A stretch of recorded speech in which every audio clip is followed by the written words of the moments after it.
राहुल और उसके दोस्तों ने देखा कि देशमुख परिवार के दो पुरुष एक बेहोश व्यक्ति को घर से निकाल रहे थे। वो सीधे बावड़ी की ओर बढ़े।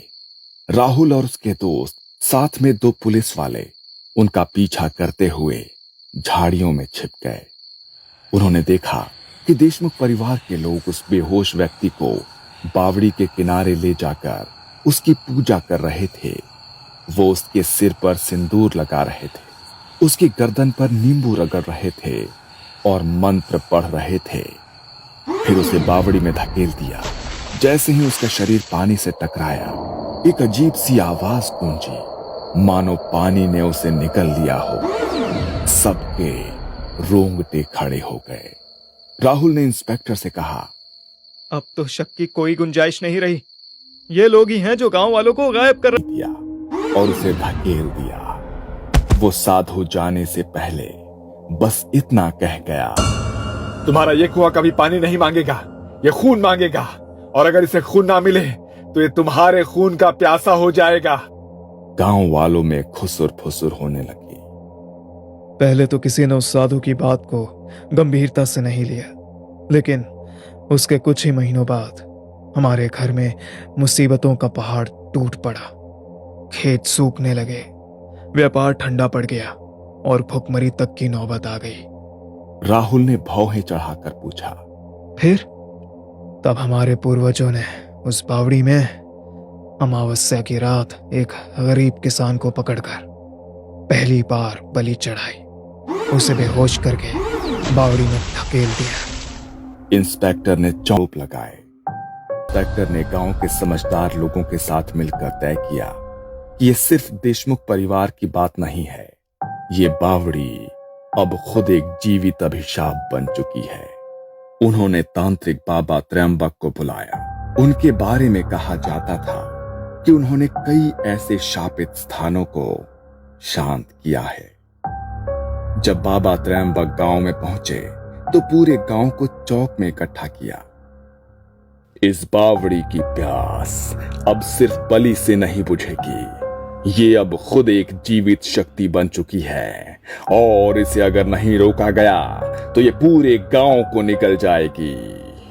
गांव के लोग इकट्ठा होते हैं। बावड़ी के चारों ओर टिमटिमाती मिसालों की रोशनी है। तांत्रिक बाबा त्रयंबक हवन सामग्री के साथ जमीन पर बैठते हैं। गांव वाले मौन खड़े रहते हैं। आज रात इस बावड़ी की भूख को हमेशा के लिए मिटानी होगी, लेकिन याद रहे, अगर किसी का मन डगमगाया तो ये बावड़ी फिर से रक्त मांगेगी। गांव वाले सहम कर सिर हिलाते हैं।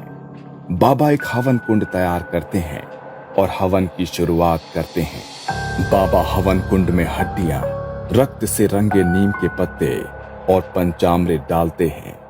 बाबा त्रयंबक मंत्रोच्चार करते हैं, ओम काल भैरवाय नमः, रक्षा करो, रक्षा करो, रक्षा करो। गांव वाले मिलकर हनुमान चालीसा का पाठ करने लगते हैं। बावड़ी से अजीब और भिनभिनाहट और गुर्राने की आवाजें आती है। ये आवाजें तो जैसे अंदर से आ रही हैं। बाबा त्रयंबक लोहे की कील लेकर बावड़ी के मुहाने पर जा पहुंचते हैं। बाबा ने मंत्रोच्चार के साथ एक लोहे की कील बावड़ी के मुहाने पर काट दी। तभी एक लाल धुआं बावड़ी से उठने लगा। उसमें चेहरों की आकृतियां दिखने लगी, कभी संदीप का तो कभी देशमुख का। गांव के कई लोग डर के मारे बेहोश हो गए। ये तो संदीप का चेहरा है।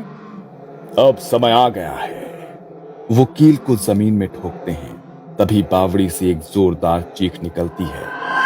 भीड़ में एक बूढ़ा जो हर साल बावड़ी के पास बलि होते देखता था, वो बावड़ी के पास ही बेहोश हो गया। अरे, इसे पकड़ो!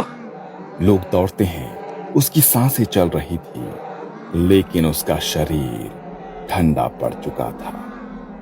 करीब रात के 3 बजे जब मंत्रोच्चार और हवन अपने चरम पर था, बावड़ी से अचानक से भयानक गर्जना सुनाई देती है।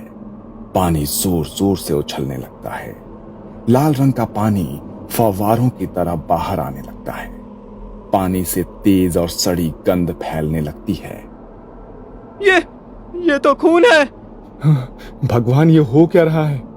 इस बावड़ी ने वर्षों से जिनकी बलि ली है, आज वो सब उसे छोड़ रहे हैं। ये इसका अंतिम प्रलय है।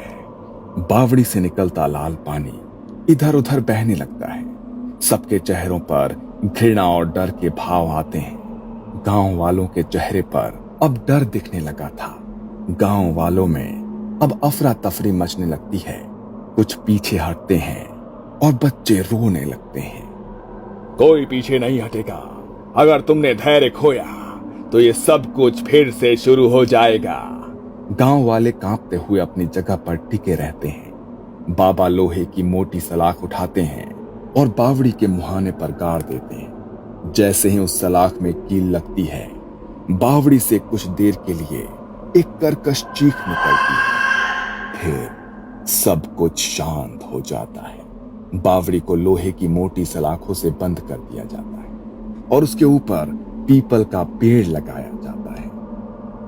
खत्म हो गया? नहीं, ये पूरी तरह शांत नहीं हुआ है। इसकी भूख हमने अभी सुला दी है, लेकिन ये फिर से ना जाग जाए, इसलिए हर अमावस्या की रात इस बावड़ी के पास गांव का कोई ना कोई बुजुर्ग दिया जलाएगा और हनुमान चालीसा का पाठ करेगा। ये शर्त है, अगर ये निभाई नहीं गई तो ये भूख फिर से जाग उठेगी और मौत का तांडव दोबारा से शुरू हो जाएगा। पीछे आकाश में अमावस्या का अंधकार गहराता है, लेकिन गांव वालों के चेहरे पर राहत की झलक है। गांव वाले आज भी कहते हैं कि जो भी खून से सींचा जाता है, उसका अंत हमेशा विनाश में ही होता है।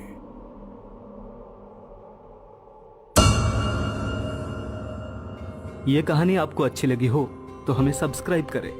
हमारा इंस्टाग्राम और फेसबुक पेज जरूर फॉलो करें। अगर आपके पास ऐसी ही कोई कहानी हो तो हमें कमेंट बॉक्स में भेजें। हम कोशिश करेंगे कि अगली एनिमेटेड स्टोरी आपकी होगी।